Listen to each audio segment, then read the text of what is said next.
আসসালামু আলাইকুম। আপনারা দেখছেন ওয়াও টেস্টি কিচেন। আবারও নতুন একটা রেসিপি নিয়ে হাজির হয়ে গেলাম। দিল্লি স্টাইলের চিকেন রেজালা রেসিপি খুব সহজে বানিয়ে দেখাবো। ভিডিওটা স্কিপ না করে প্রথম থেকে শেষ পর্যন্ত দেখার জন্য আপনাদের কাছে অনুরোধ রইল। চলুন দেখে নেওয়া যাক।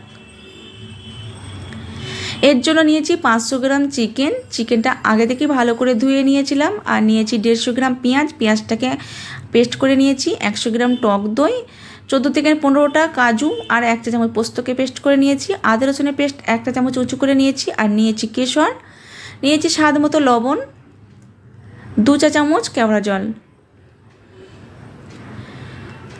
মাংসটা ম্যারিনেট করার জন্য 2 চা চামচ পেঁয়াজের পেস্ট দিয়ে দেবো। আর দিয়ে দেবো আদা রসুনের পেস্ট 1 চা চামচ দিয়ে দিলাম সবটাই। আর দিয়ে দেবো টক দই, সবটা দিয়ে দেবো। একটা চা চামচের সাহায্যে মাংসটাকে ম্যারিনেট করে নেব। তো মাংসটা ম্যারিনেট করা হয়ে গেছে। আমি এই মাংসটাকে 30 মিনিটের জন্য রেস্টে রাখবো। এরপর নিয়ে নিয়েছি 4টে এলাচ, 5টা লং, 2 টুকরো দালচিনি, 4টে কাঁচা লঙ্কা, 1 চা চামচ জিরে গুঁড়ো, হাফ চা চামচ গোলমরিচ গুঁড়ো আর 2টো তেজপাতা, 1 চা চামচ ঘি নিয়ে নেবো।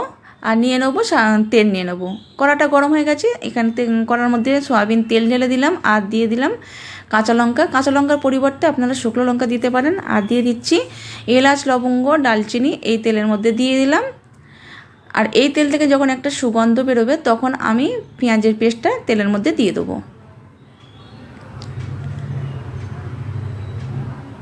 তো পেঁয়াজের পেস্টটা এই তেলের মধ্যে দিয়ে আমি 1 থেকে 2 মিনিট পেঁয়াজের পেস্টটাকে কষে নেব।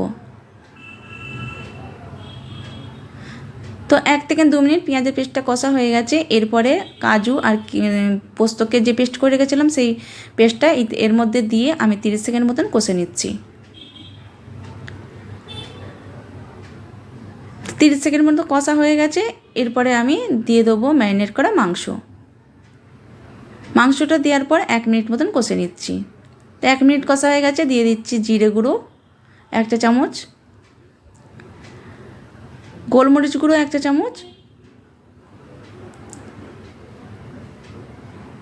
দিয়ে দেবো স্বাদ মতো লবণ। দিয়ে গ্যাসের ফ্লেমটা লো টু মিডিয়ামে রেখে 5 থেকে 6 মিনিট কষে নিচ্ছি। ভিডিওটা যারা এখনও সাবস্ক্রাইব করেনি অবশ্যই আমার চ্যানেলটি সাবস্ক্রাইব করে আমার চ্যানেলের সঙ্গে থাকবেন। পোস্ত আর কাজুর যে পেস্টের যে পাত্রটা ছিল সেই পাত্রটা ধুয়ে আমি একটু পানি দিয়ে দেবো।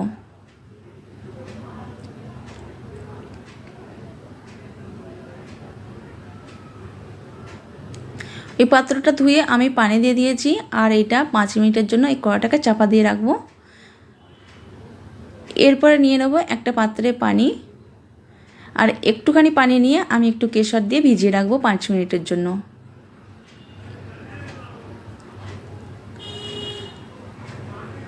তো আমি এরই মধ্যে আমি কয়েকবার নেড়ে দিয়েছিলাম কারণ তলায় লেগে যেতে পারে। আর দিয়ে দিচ্ছি গরম মশলা হাফ চা চামচের কম দিয়ে দিলাম। আর ঘি দিয়ে দিলাম 1 চা চামচ। দিয়ে আমি আবার 2 মিনিট কষে নিচ্ছি।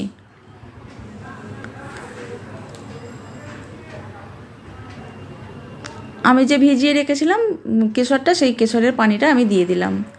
আর দিয়ে দেবো কেওড়া জল। 2 চা চামচ যে কেওড়া জলটা নিয়েছিলাম সেই কেওড়া জলটা দিয়ে দিলাম। তো কেওড়া জলটা দেওয়ার পরে আমি 3 মিনিটের জন্য চাপা দিয়ে রাখবো। 3 মিনিট পর ফিরে এলাম আর মাংস থেকে তেল ছেড়ে দিয়েছে। ভিডিওটা যারা এখনও সাবস্ক্রাইব করেনি অবশ্যই আমার চ্যানেলটি সাবস্ক্রাইব করে আমার চ্যানেলের সঙ্গে থাকবেন। ভিডিওটা কেমন লেগেছে অবশ্যই কমেন্ট বক্সে কমেন্ট করে জানাতে ভুলবেন না। তো গ্যাসের ফ্লেমটা লো টু গ্যাসটা বন্ধ করে দেবো। এরপরে পরিবেশন করব। তো পরিবেশনের জন্য আমি একটা প্লেট নিয়ে নিয়েছি আর খুব সহজে বানিয়ে ফেললাম। আমার এই রেসিপিটা দেখে আপনারা অবশ্যই বাড়িতে ট্রাই করবেন। কেমন লেগেছে অবশ্যই কমেন্ট বক্সে কমেন্ট করে জানাতে ভুলবেন না। খুবই সহজে বানিয়ে ফেললাম দিল্লি স্টাইলের রেজালা রেসিপি। ভিডিওটা যে যেখান থেকে নিয়ে দেখছেন অসংখ্য ধন্যবাদ। সবাই ভালো থাকবেন। আল্লাহ হাফেজ।